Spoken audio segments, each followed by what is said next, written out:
માતાજી મિત્રો, સ્વાગત છે તમારું આજના એક નવા વ્લોગની અંદર। અને ઘણા બધા દિવસો પછી વ્લોગ શૂટ કરું છું, કેમ કે અત્યારે કપાસ વીણવાનો ચાલુ છે અને અમે સવારમાં વહેલા 5 વાગે કપાસ વીણવા જતા રહીએ અને સાંજે મોડા આવીએ છીએ, એટલે વ્લોગ તો બનતો નથી। અને આજે અમારે થોડુંક વહેલો કપાસ પતી ગયો, તમે આવી ગયા છે અને અત્યારે હું વાડી પર છું અને આ વાડીમાં આપણે માંડવી હતી એમાં ઘઉં વાવી દીધા છે અને અમુક ઘઉં વધારે મોટા થઈ ગયા, ઉગી ગયા છે આ બાજુ। અને આ રહી આપણી વાડી।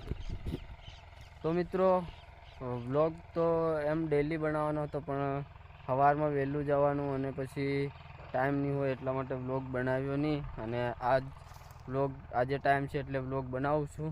તો મિત્રો, હવે આપણે કપાસનું કામ 6-7 દિન ઉતરાયું છે, એટલે એની પછી ડેલી વ્લોગ આવશે। તો કન્ટિન્યુ વ્લોગ જોજો અને ચેનલને સબસ્ક્રાઈબ કરી દેજો।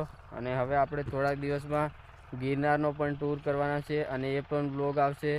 તો મિની વ્લોગ પણ આવશે અને લોંગ વ્લોગ પણ આવશે। તો ચેનલને સબસ્ક્રાઈબ કરી દેજો, કેમ કે આપણે બહુ જલ્દીથી આપણે ગિરનાર જવાના છે અને ત્યાંના પણ વ્લોગ આવશે। તો આ વ્લોગ કેવો લાગ્યો કમેન્ટ કરીને જરૂરથી બતાવજો અને ચેનલ પર ન હો તો ચેનલને સબસ્ક્રાઈબ કરી દેજો। તો ફરી મળીશું બીજા વ્લોગમાં, ત્યાં સુધી જય માતાજી અને ચેનલને સબસ્ક્રાઈબ કરી દેજો।